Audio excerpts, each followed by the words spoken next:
Estamos con Susana Brasil, quien ha tenido una vida asignada por el ocultamiento sobre su propia identidad y forma parte de las víctimas del terrorismo de Estado. Todo lo que hoy se sabe sobre su caso, que ha sido publicado en distintos medios de comunicación, ha sido gracias a su incansable búsqueda del pasado, ayudada por algunas personas que contribuyeron para ir desentrañando la historia de su existencia. Lo que aquí vamos a conocer, estoy seguro, nos va a revelar la historia de un hondo humanismo que tiene Susana, y que tiene que ver con el pasado reciente, pero también con valores universales como el amor, la amistad y la solidaridad. Como antecedente de toda esta historia que vamos a contar hoy, hay un libro que ella sacó en el 2005, que se llama Diario de un Reencuentro, una nota en un programa de radio, un artículo periodístico que levanta esa información misma del programa de radio, una entrevista que salió en un canal de televisión, una entrevista resumida, y luego la entrevista entera en otro programa de ese mismo canal de televisión. Buenas tardes, Susana. Hola, buenas tardes, Sergio, ¿qué tal? Muchas gracias por recibirnos. La agradecida soy yo. Sos dueño de una increíble historia que aún te toca en carne propia, ¿no? Totalmente. Quisiera que nos fueras contando. Vamos a empezar por el principio.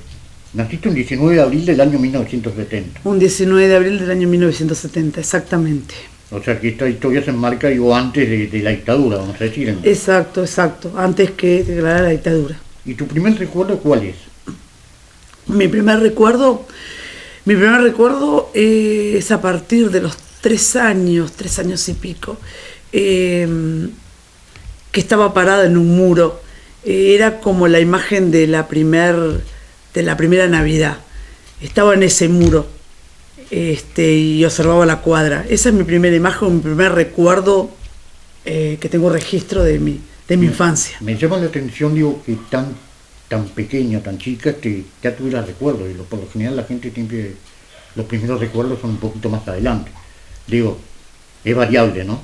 Pero sin embargo yo creo que ahí fue un momento muy especial para vos, ¿no? Tengo esa imagen, que por ahí esa imagen quedó guardada, y otras imágenes de esa edad, un poquito más, que después obviamente mi vida me llevó por un camino que hizo que descubriera tantas cosas que no tenía imaginada, y esos recuerdos fueron surgiendo, ¿no? Creo que forcé mi memoria muchísimo para dar explicación a lo que me había enterado, lo que me había pasado, y bueno, y eso hizo que recreara en mi mente y en forma muy pero muy nítida ese recuerdo, y muchos otros, porque hay cosas que no se olvidan, que son imborrables.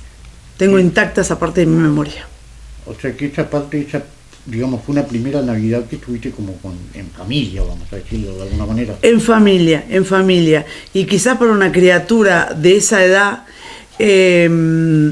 recreada después obviamente mi imagen corporal a través de fotos donde el punto de partida es a los 3 años, hizo que se ve que me impactó esa imagen de ese muro, de esas luces, de una vecina alejandrina que me regaló una bermuda por alguna razón muy misteriosa, porque sí he sabido que los recuerdos en la niñez quizás parten, dependiendo de la persona, de mucho después.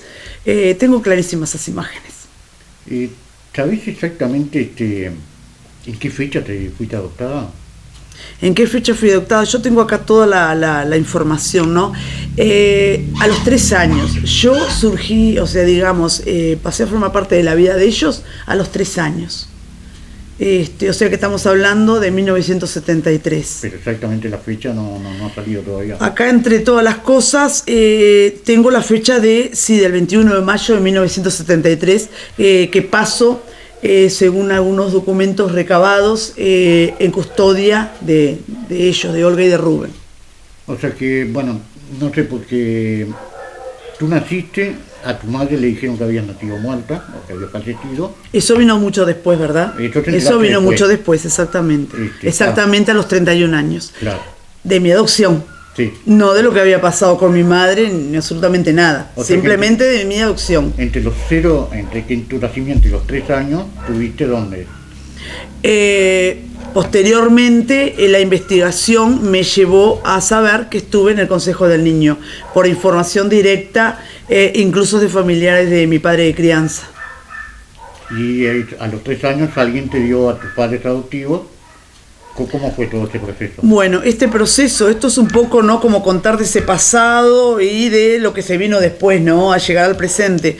El primer indicio que tuve de que había algo extraño, que pasaba algo raro, de la cual obviamente me iba a dedicar prácticamente mi vida entera a investigar, es cuando a los 31 años me entero de que era una hija adoptiva, que ellos no eran mis padres. Eso emocionalmente te golpea muchísimo. Y aparte ellos no fueron padres amorosos, fue muy difícil mi vida con ellos. Entonces, bueno, tuve un quebranto físico de salud a raíz de esa noticia, y cuando me recuperé me fui a Progreso, donde vivía un hermano de mi madre de crianza, de la cual yo compatibilizaba mucho porque tengo lindos recuerdos de él, de venir a casa, de yo ir, de esas demostraciones de cariño, ¿no? Y deposité confianza en él, y bueno, fui, le planteé y le dije que yo me había enterado de la verdad, que quería saber que iba a iniciar un proceso de búsqueda y que quería encontrar a mi verdadera familia, y que qué era lo que sabía él. Entonces él ahí me dijo: mira, yo no sé, no tengo información, lo único que recuerdo es que tu padre, cuando iban a adoptar un niño de una casa cuna, un jefe le dijo: para Brasil, no te apures, que nosotros sabemos, tenemos que realizar una niña linda, preciosa, bueno, todas las características, ¿no? Y bueno, y esa fue la única información que me dio este tío. Y obviamente que ese fue, digamos, el puntapié inicial para empezar mi proceso de búsqueda y no parar. Claro, o sea, tus padres adoptivos estaban buscando a alguien para adoptar. Específicamente por información posterior que obtuve en el propio ese entonces Consejo del Niño, ellos solicitaron un bebé varón. ¿Por qué? Porque tu madre adoptiva no podía... Mi mamá adoptiva no podía tener, no tenía posibilidad de tener hijos. Claro. Sin embargo, hay una cosa que me llamó la atención. Yo leí tu libro, y hablas muchísimo, sobre todo de tu padre adoptivo, ¿no? Sí. ¿Cuál es el nombre? Rubén. De Rubén hablas mucho, y dice que tus padres te vigilaron constantemente, te castigaron, incluso hablas con la villa, un cinturón, te consideraban como una inútil, ¿no? ¿Cómo te enfrentaste a todo eso? Sinceramente, Sergio, son grandes preguntas que tengo hoy en día sobre mí misma, ¿no? ¿Cómo sobreviví? ¿Cómo logré vencer todos esos obstáculos? Porque realmente, entendiendo y comprendiendo ya en mi adultez, ¿no?, el significado de brindarle amor a un niño, ¿no?, de lo que sale del alma, la masa, los niños se aman, se protegen, y no lo hacían conmigo porque en realidad era muy agresivo verbalmente, físicamente, emocionalmente. Yo salí muy destruida de esa casa, y eran duros conmigo. Sí, hubo un episodio que yo incluso ya lo he comentado, el episodio del azote con el cinto ante una confusión con una máquina de afeitar de él. Pero no solamente era eso, eran las palabras que manejaban, los términos de agresividad, que atacaban directamente a lo emocional y a la autoestima, que me prodigaban los dos por igual, más ella incluso por momentos, siendo que por ahí, podría, pensar que era una figura maternal porque había querido tener una criatura, ¿no? Pero era muy difícil mi relación con ella, era muy dura conmigo.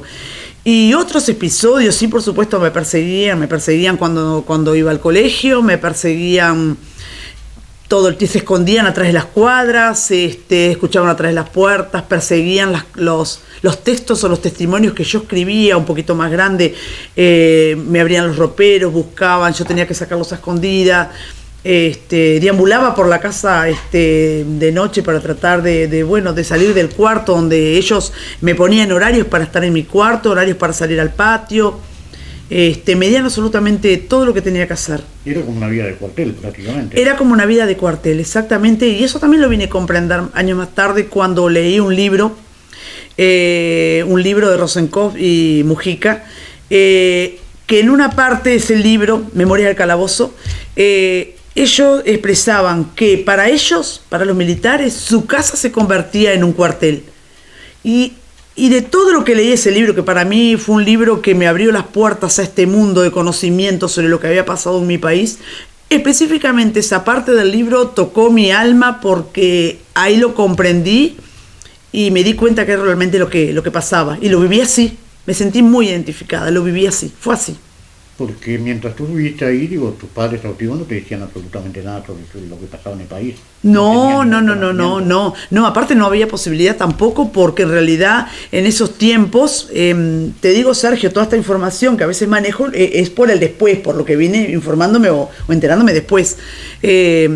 En los liceos, en el secundario, los libros estaban como prescritos y bueno, la información era la información de la dictadura, de lo que había pasado, digo, no recuerdo, pero aparte yo no me daban información ninguna. Lo que sí tengo también en mi memoria intacta es que veía en los... No me permitían mirar televisión, salvo fin de semana, algún ratito, pero ellos me hacían ver, pero lo recuerdo porque fue algo que se ve que me impresionó en ese momento y más ahora que lo vine a entender.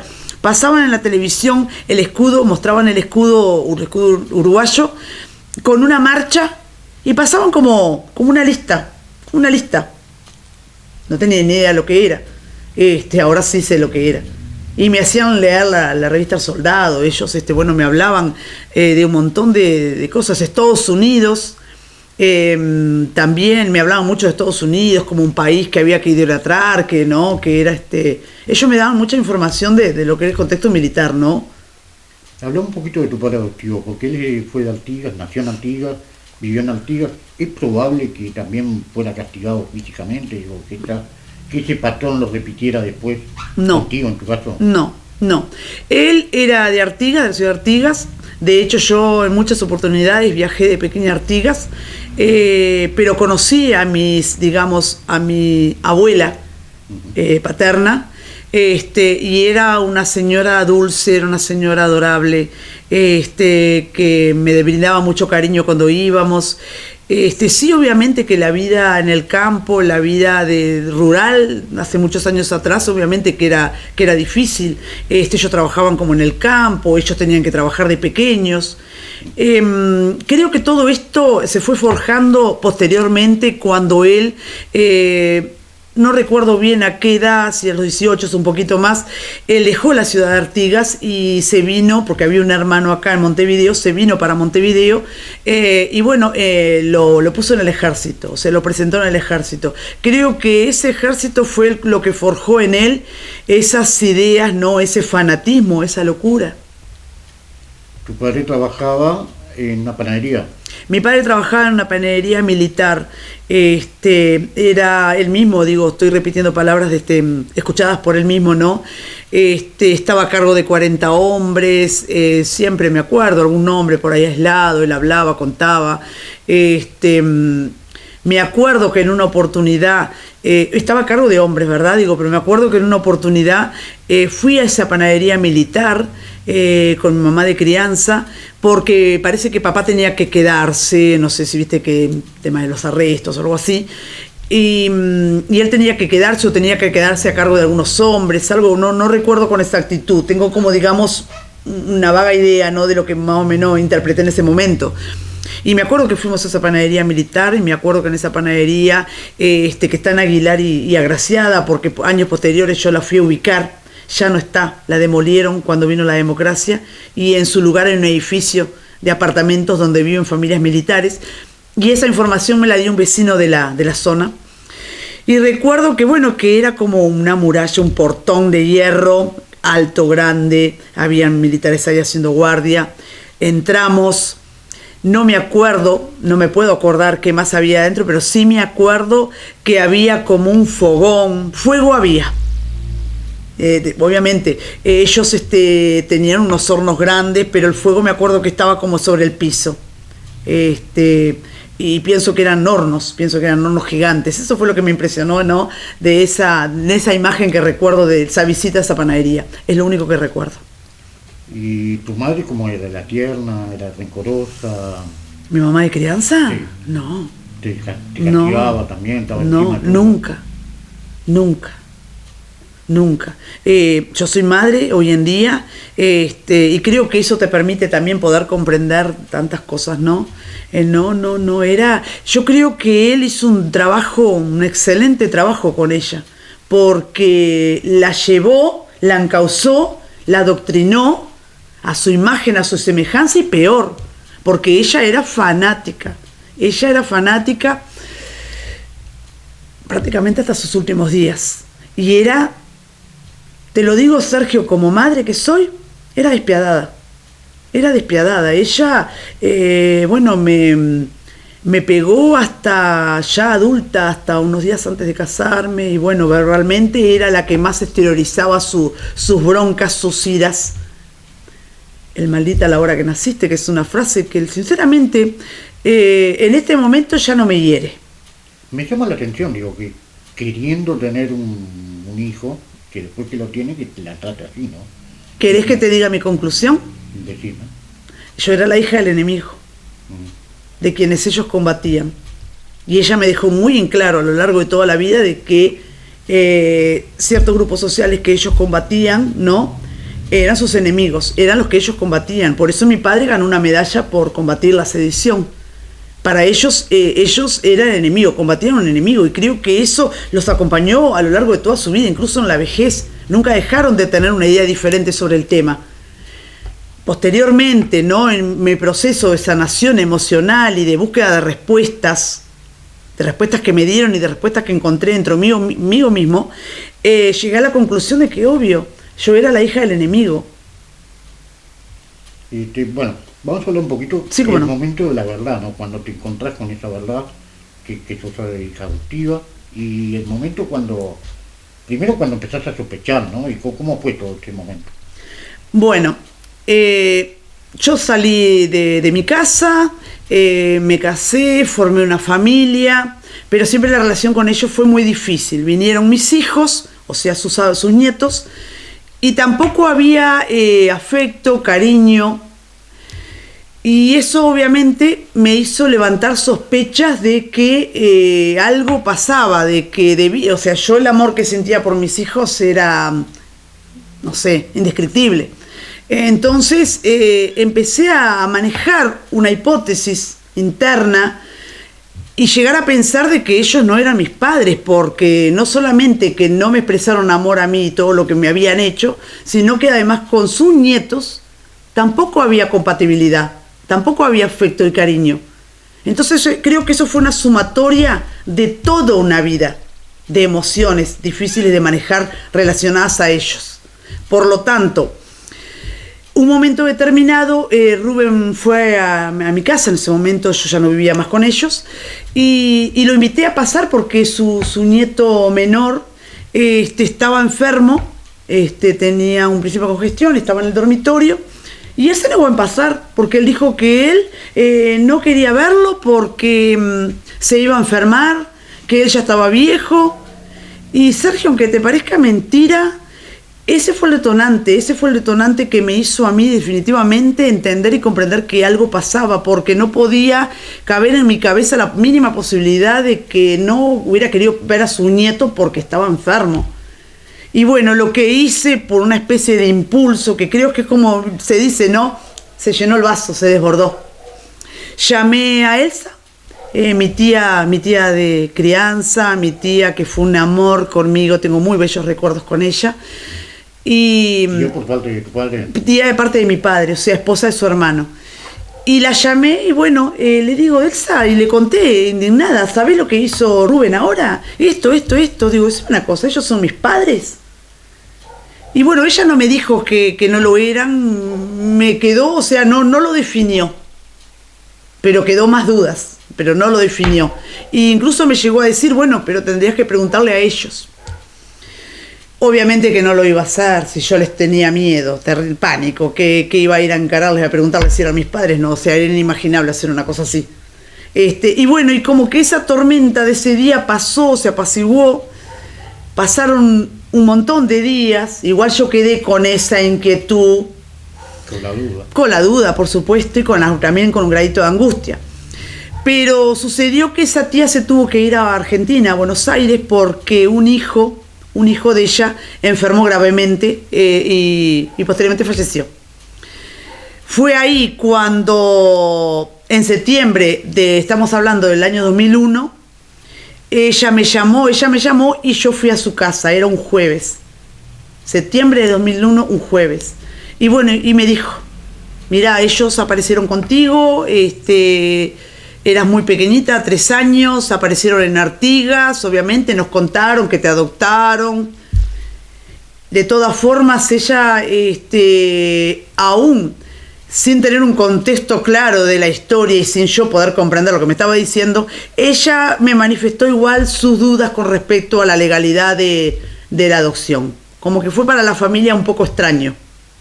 Quizás porque en ese entonces ellos tenían conocimiento de cosas que pasaron en el país que yo las ignoraba. Claro. Y después que descubriste todo eso, que descubriste que eras adoptada, ¿qué hiciste con todo eso, con esa información? Bueno, con esa información, primero, los primeros días fueron muy difíciles. Tuve la contención de mi familia porque ahí sí había caído sobre la verdad. Y bueno, lo que hice fue decidirme y con el apoyo de mi familia a empezar mi proceso de búsqueda, o sea, no me iba a parar. Y ahí es cuando pasó lo que yo te mencioné anteriormente, Sergio, que es ir a la casa de ese tío, hermano de mi madre de crianza, y preguntarle lo que había pasado. A partir de ahí, el segundo paso que di fue ir a la Intendencia de Montevideo a buscar una partida de nacimiento original, que es esta que tengo en mis manos, donde descubro una legitimación adoptiva terminada en el año 1978, pero sucedió, yo creo que en la vida a veces las cosas se dan por casualidad o porque está destinado a que sea así, porque el funcionario de la Intendencia de Montevideo que me atendió, algo lo inquietó. Yo fui con la abuela con Susana, la abuela de mis hijos. Entonces tuve que contar, mirá, en realidad yo vengo porque sabés que me enteré de esto, y mirá, yo soy hija de Rubén y Olga, pero bueno, quiero saber. Y bueno, él entró, se perdió un rato, sí me dio la partida de nacimiento mía, original. Pero bueno, él me dio a entender como que siguiera la búsqueda, que no parara, que por ahí podía haber pasado otra cosa, que podía haber otra cosa. O sea, obviamente que no me especificó, pero me dio, digamos, a entender y me dio la iniciativa para no parar. La partida que está los nombres de... En la partida de nacimiento están los nombres de mis padres de crianza, especifica que de profesión militar. Mi padre no vivía en Montevideo, no vivíamos en Montevideo. La partida de nacimiento, que estamos hablando de que se legitimó en el 78, dice que, bueno, aparte de su profesión, se domiciliaba en Avenida Aguilar, o sea, la panadería militar. No dio ahí ya la primera incongruencia al no decir, ¿no?, en un documento dónde es tu domicilio. Y los 2 testigos, también de profesión militar, también domiciliados en Avenida Aguilar. O sea, vivían todos en Avenida Aguilar. O sea, obviamente, esa fue la primera y contundente prueba de que había algo que no estaba bien, que no estaba correcto, porque no se daban domicilios de las personas que eran testigos y partícipes de esta partida. Creo que cada cosa que yo encontraba, que iba encontrando en el camino, me fortalecía más y me hacía, ¿no?, determinar y decidirme a no parar el proceso de búsqueda. ¿Y cuándo llegas a...? Perdón, Sergio, animate más a la mesa. No, con silla y todo. Está. Ahí. Perfecto. ¿Y cuándo llegas al nombre de tus verdaderos padres, a saber de tus verdaderos padres? Bueno, obviamente hubo un proceso anterior. El nombre de mis verdaderos padres me lo dio mi mamá de crianza, en una llamada telefónica días. ¿Por qué? ¿Qué pasó? Yo durante medio año no le dije a ellos que sabía que no eran mis padres, porque les tenía miedo. Pero sucedió un evento específico, incómodo, una situación en la cual ella me llamó por teléfono, me agredió telefónicamente, verbalmente, porque yo obviamente, dadas las circunstancias, no venía allá prácticamente. Ella se enojaba muchísimo. Entonces me agredió, me dijo una ofensa. Y al día siguiente lo que hice fue llamarla, me atendió él. Y le dije, mira, yo ya soy grande, se terminó. Dejen de agredirme, a mí no me digan más nada. Además yo sé la verdad. Aparte ni siquiera lo pensé, no lo programé, simplemente salió. Y eso entre el día que me enteré a esa situación, a ese evento o ese día, pasó medio año. Entonces, no recuerdo bien con exactitud a los cuántos días, si fue a la semana, a los 10, a los 5, 3 días, pero me llama ella y me dijo, si tú me decís quién te dijo la verdad, yo te doy tus nombres. Y yo no le dije quién me había dicho la verdad, porque yo tengo eso, ¿no?, de ser fiel a las personas, en el sentido de que, bueno, me parece que si una persona había confiado en algo en mí, yo no iba a decirle. Aparte ellos no se daban absolutamente con nadie, o sea que de las puertas hacia adentro ellos trataban bien a todo el mundo, incluido a la Elsa, quien fue quien me dijo la verdad. Pero cuando se iban, todo era caótico para ellos y todos eran malos, ¿no? Por lo tanto, yo no le iba a decir quién me dijo la verdad. Lo que sí le dije es que la persona que me había dicho la verdad ya había sufrido demasiado, se había perdido un hijo. Ya había sufrido demasiado. Y ahí escucho por primera vez en mi vida los apellidos Astorga Casaravilla. Bueno, y ahora que llegamos ahí, ¿quiénes eran ellos? Hay un proceso muy largo para llegar a quiénes eran ellos, Sergio.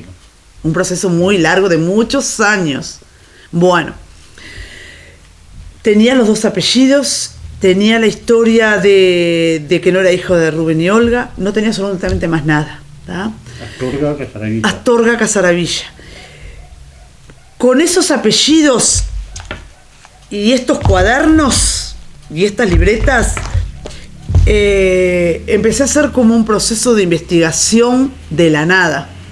Muchas veces, incluso como punto de partida, la suerte, la oportunidad, el destino, porque yo contaba mi historia, no mucho, porque emocionalmente también estaba tratando de reconstruirme, ¿no?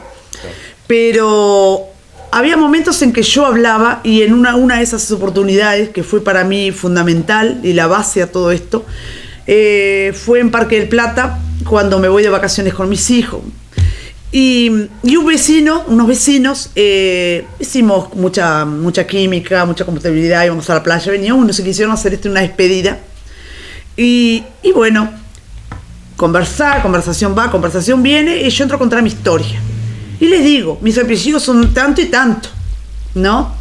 Además, convengamos que yo también con esos apellidos me había movido donde se saca la cédula, me había movido por un montón de lados. Yo recorría Montevideo, caminaba, yo ya ni sé no sé la cantidad de cosas que hice y los lugares que fui, archivos. Y bueno, yo le pasé la poca información que tenía y ahí empezaron por primera vez, y en forma, digamos, que esa información obviamente que no la voy a dar, me empezaron como a pasar información a partir de la Corte Electoral. Después, en otra segunda oportunidad también, en mi camino estuvo una persona, Isabel, ya es fallecida ella, y esa persona directamente me pasó más información de la que yo tenía, y también de la Corte Electoral. Por eso te digo, Sergio, esto fue el destino y fue mucha suerte también, porque a veces podés tener determinada información y para dónde agarro, hacia dónde voy. Y bueno, en los datos de esa Corte Electoral aparecía los datos de mi hermana, de una de mis hermanas, hija de mi mamá. Bueno, a buscar a esa hermana con lo poco que tenía solamente el nombre, el apellido, número de credencial y serie, más nada. Pasaron los días, después surgieron otros datos, una cierta dirección. Me fui, mi familia, siempre iba con mi familia a cuestas, con los abuelos de mi hija a cuestas, que me apoyaban en todo. Mi hija, que era adolescente, también era muy partícipe de todo esto, que después ahora, más adelante te voy a decir por qué. Entonces recorrimos Montevideo una mañana de domingo, y no encontré la dirección de mi hermana. Fue muy frustrante, era como empezaron, ¿no? Porque cuando vos avanzás está buenísimo, cuando das un paso hacia atrás es muy frustrante, porque ya empezás a estar como desesperada por encontrar información. Pero un día, de noche, no sé, me desperté, no me podía dormir, y empecé a pensar en esos pocos datos, nada, que tenía. Y dije, bueno, pero ya habían pasado las elecciones nacionales, venían las departamentales de mayo del 2005. Y bueno, dije, tengo mi número de serie, tengo credencial, tengo un nombre. Al otro día ya me informé 2020 y le dije, soy Miriam, el apellido, credencial tanto, serie tanto, ¿dónde me toca votar? Instituto Palotti, mesa tanto. Listo. Mi hija, adolescente, fue mi única cómplice porque no le dije absolutamente a nadie y arrancamos temprano, a las 5 de la mañana arrancamos para Montevideo. 3 cruces, taxi, Instituto Palotti. Y bueno, y ahí había una mesa aparte increíble, porque era un salón grande, una mesa sola. Mi idea era pararme en la puerta y preguntarle a todas las mujeres que entraran si eran Miriam, pero en realidad los de la mesa me ayudaron, fueron cómplices, amorosamente cómplices. Y bueno, no solamente aparte ese día conocí la foto de perfil de mi hermana a través de una foto de las viejas fotos de la cédula, de las credenciales, sino que además quedamos y nos coordinamos en que me iban a hacer así, seña, cuando apareciera mi hermana a votar. Apareció a las 2 de la tarde. Fue increíble. Bueno, ¿y ahí qué pasó? Días. Y ahí lo primero que tenía que hacer, aparte de lo de la mesa haciéndome todo señas, bajé las escalinatas y volé para afuera del Instituto Palotti y la esperé ahí. Y cuando bajó le dije, discúlpame, ¿tú sos hija de Teresa Casaravilla? Sí, me dice, pero ella falleció, porque fue lo primero que me dijo. Yo también le digo, porque no le dije, soy tu hermana, no, yo también. Bueno, ella quedó obviamente impresionada, hizo una consulta con una amiga, había ido con su hija, que ese dato no lo tengo tan seguro, tengo la idea de que fue con su hija también, con su hija mayor. Y bueno, como yo tenía todos estos cuadernos, todos estos testimonios escritos, que en ese entonces yo tenía mucho más datos, ¿no? Obviamente que ella entendió que lo que yo estaba diciendo era verdad, porque de otra forma sería imposible que yo pudiera tener toda esa información, que era información personal de ella. Eso fue, digamos, una cuota de confianza, la cual me llevó hasta su casa. Bueno, una vez en su casa nos sentamos a conversar, ravioles, el café de mi cuñado, que no me voy a olvidar nunca, y en un momento determinado, que ella empezó a contar, bueno, cosas por su madre, parece que ella estaba fallecida, qué sé yo, y de repente se mueve y hace una expresión y dice, la hermanita Susanita, pero la hermanita Susanita se murió. Obviamente yo no sabía, Sergio, dónde estaba parada y no entendía lo que me estaba diciendo. Entonces ahí con mi hermana es cuando me entero de que mis padres biológicos, datos de mis padres biológicos, de que se habían exiliado, que ella había tenido que quedar con una vecina porque era hija de mi mamá y los tiempos no habían dado lo suficiente como para poder arreglar documentos para ellos irse rápidamente del país, que mis padres eran militantes, que los perseguían, que los detenían, me habló de torturas, cosas que ella, obviamente, tenía 10 años cuando mis padres se exiliaron. Y me dijo que lo que ella recordaba era que la hermanita Susanita, mamá vino, estaba detenida, la llevaban, la traían, la traían, y en una de esas, voy a tener a mi hija Susanita, porque ella ya tenía determinado el nombre mío.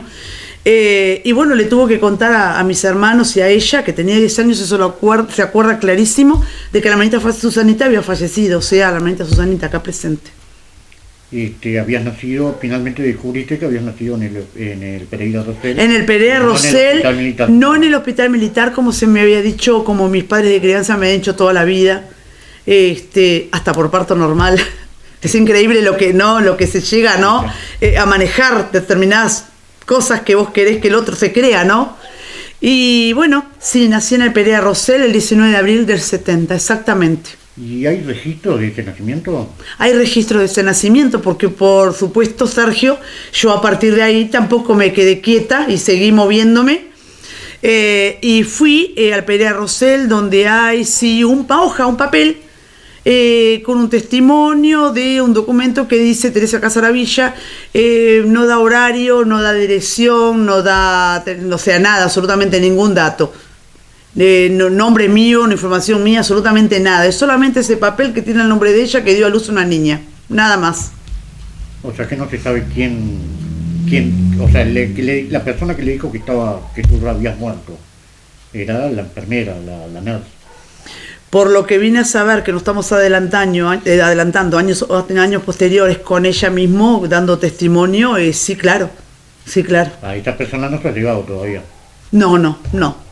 Es muy difícil, es un camino muy difícil, pero vamos en el camino correcto. Sí. Porque yo no me he detenido hasta el día de hoy con las investigaciones de todo esto, y bueno, y tengo ahora otro tipo de apoyo también. Ahora con esto que apareció en los archivos del terror, tú encontraste a tu padre también ahí. Bueno, en los archivos del terror apareció el nombre de mi padre. Mi padre era Carlos María Astorga, militante del MLN, y aparecen en los documentos, sí, información. Igual, Sergio, no voy a especificar la información porque esta información, digamos, es carácter de investigación, ¿no? Uh-huh. Y está en poder de mi abogado, de Golda Aracena. Pero sí apareció de mi padre, apareció también el nombre de mi padre en algunos libros, y apareció el nombre de mi padre también en documentos escritos, diarios, donde hay una historia publicada en la cual él era militante, él era metalúrgico, era activista, era gremialista, un episodio confirmado de tortura, en donde casualmente también habla del embarazo avanzado de mi madre, porque estos datos, no te puedo dar más información, Sergio, pero sí, habla específicamente y detalladamente, que para mí eso fue muy impactante, de los tipos de tortura y de lo que él, porque no se quedó ahí, pues estamos hablando del 70, ¿no? Era todo caótico, pero digamos que a partir del 73 empezaron a pasar otras cosas mucho más graves, ¿no? Pero esa tortura mi padre no la dejó ahí, la llevó a la justicia y se convirtió en un caso estatal. Es lo único que te puedo decir. Bien. Nos diste un panorama bastante completo de toda la situación. ¿Cómo sigue esta historia? ¿Cómo sigue esta historia? Esta historia va a seguir hasta que los responsables se hagan cargo de lo que me hicieron, se hagan cargo de lo que nos hicieron a mamá, de que me robaron. Las pruebas son muy intensas, pero obviamente es la justicia la que está a cargo de determinar que todo esto que está sobre la mesa fue así, y de determinar y llegar a quienes fueron responsables del robo con mi mamá, y de lo que yo tuve que vivir siendo, digamos, retenida o siendo parte de la vida de quienes fueron mis rectores, porque no en forma directa, pero ellos sabían absolutamente todo y estaban muy al tanto de que yo era hija de, y de lo que absolutamente de todo lo que había pasado, porque yo incluso tengo los testimonios de mi propio padre de crianza. Entonces esto va a seguir hasta que se llegue a la verdad y a la justicia.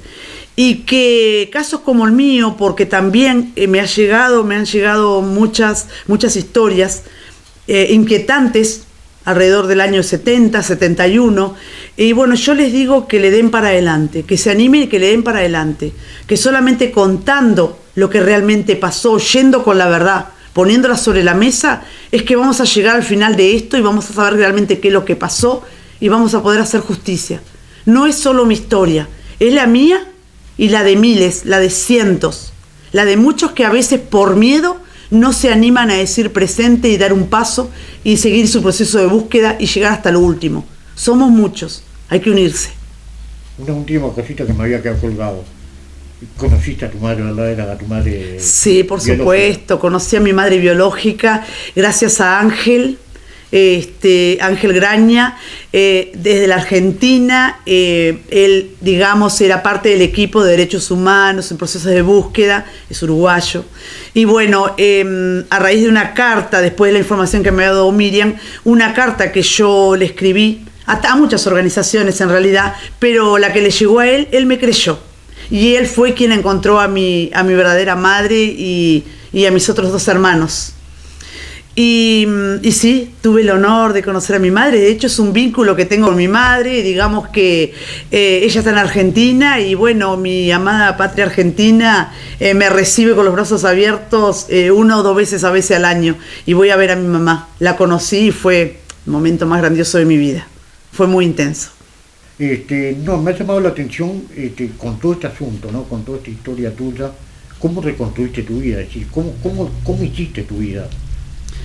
Bueno, hay que reconstruir porque uno tiene una vida en sí mismo, ¿no? Que es la que yo mismo construí, con apoyo de mi familia, con apoyo de los abuelos de mis hijos, que fueron muy importantes, no solamente en ayudarme a reconstruirme emocionalmente, sino también en brindarle apoyo a mis hijos que acompañaban todo este proceso de su madre, que no fue fácil. A partir de ahí, y con mucho apoyo también a nivel personal, ¿no? Tuve que empezar a reconstruir mi vida, la propia, la que yo mismo no había construido con mis hijos, mi familia, mi profesión, estudiar. Yo soy enfermera de profesión. Y bueno, y encarar la vida como lo hace todo el mundo, ¿no? No solamente quedar plasmada en esta historia, en lo que me pasó, en lo que tuve que construir, sino construir mi propia vida y mi propia felicidad, porque creo que ese es el objetivo de cada una de las personas, lograr la felicidad y la estabilidad emocional. Disfrutar de mis hijos, disfrutar de mis nietos. Hoy en día tengo 2 nietos, Martín y Samuel, que me han llenado la vida de luz, y bueno, y las diferentes actividades que realizo, ¿no? Entre ellas, por ejemplo, bueno, yo soy escritora, concurro a diferentes centros de literatura, estoy trabajando en algunos proyectos para volver a editar un nuevo libro. En el 2019, previo a la pandemia, terminé el bachillerato, con la gran sorpresa de que desfilé el 18 de mayo en la Ciudad de Las Piedras con el pabellón nacional. Y eso para mí fue como, no sé, fue algo que me llenó de gratificación, de orgullo. Claro, porque ahí desde que te decían que eras un inútil, comprobaste que no, que era todo. Sí, comprobé que no, comprobé que podía estudiar, que me iba bien. Claro. Comprobé que, bueno, hago otras actividades, hago deportes, o sea, tengo una vida lo más normal posible y siempre, obviamente, estando cerca de mis vínculos, de mi familia, de la mía, de la que yo construí, de Daniel, que es mi compañero de vida, que es mi gran contención, mi apoyo. Bueno, y tratando de encarar la vida, ¿no? Estoy siempre al lado de mi familia, por sobre todas las cosas. Me había quedado otra cosita que era sobre tu padre adoptivo, ¿no? Que era militar, Rubén. Sí. Él tenía otros hijos. ¿Cómo era la vida de él? ¿Cómo era él? No, ¿cómo era él? No, él no tenía otros hijos. Él era un hombre con mucha energía, un hombre inteligente también. Él todo lo que se proponía hacer dentro de su hogar lo hacía, pero era un hombre autoritario y solitario en cierta forma, porque ellos no se vinculaban con vecinos, no se vinculaban con familia, lo mínimo indispensable. Era un hombre muy autoritario, muy agresivo. Hubieron unos episodios, yo soy muy defensora de los animales, de rescatar animales, de apoyar esas causas que son tan maravillosas. Y hay cosas que son, yo tengo un tatuaje acá que dice Jolit. Jolit fue mi perro de la adolescencia y fue el perro que me acompañó en la soledad de mis días, de mis noches, en la infancia, en la adolescencia, porque, bueno, con la crueldad de ella yo me sentía muy sola. Rubén le pegó un tiro años posteriores a ese perro. Cuando estaba enfermo. Cuando llegó a viejito y no estaba tan enfermo, simplemente él no tomó la decisión de que bueno, listo, pero de esa forma es algo que a mí me impactó mucho. También supe que eso lo vi con mis propios ojos, ponía trampas para cazar a los gatos de los vecinos y tuve alguna oportunidad de desactivar, a escondidas por supuesto, esas trampas. Pero bueno, a lo largo de unos cuantos días la suerte no estuvo de mi lado. Y eso fue como muy, para mí emocionalmente fue muy duro, era muy cruel, era un hombre cruel, era un hombre muy despiadado, muy frío. En contrapartida tenés lo que fue el apoyo impresionante de tu hija, ¿no? Que te acompañó en todo momento desde de aquella mis, vez. de mis hijos. Pero sobre todo una hija. Sobre todo, sí, Fernanda. Yo tengo 2 hijos, Julio César y Fernanda. Fernanda, por ser un poquito mayor, ambos tuvieron que acompañarme en mi proceso de reconstrucción y en proceso de búsqueda. Ambos. Pero Fernanda, por ser mayor al día de hoy, es la que más, digamos, me ha dado una mano con el proceso de búsqueda, pero bueno, cabe decir, Sergio, que ambos han estado a mi lado apoyándome y han sido el motivo de mi reconstrucción y mi fuerza. ¿Hay algo más que te haya quedado por decir? Tantas cosas, Sergio, tantas cosas, que fue un camino difícil, no fue un camino fácil. Que no crean que es un camino fácil esto, que se camina, se recorre, que me cerraron muchas puertas, Uruguay me cerró en ese entonces muchas puertas, que quizás esta oportunidad que se me presentó y se me está presentando de poder dar mi testimonio y de decir que hay miles y hay muchos más frente a cámaras o en una radio, es por el hecho de que acá se tiene que hacer justicia, de pedir que acá se dé justicia. Y es porque acá no se puede parar. Y también para decir, y para que todo el mundo sepa lo que se vivió, o con lo que viví, siendo parte de una familia militar. Claro. Bueno, muchísimas gracias, Susana, por tu testimonio y a seguir adelante. Por supuesto, Sergio, y la agradecida soy yo, por darme la oportunidad de haber contado toda esta historia una vez más. Y bueno, muchísimas gracias y estoy a las órdenes. Muy bien.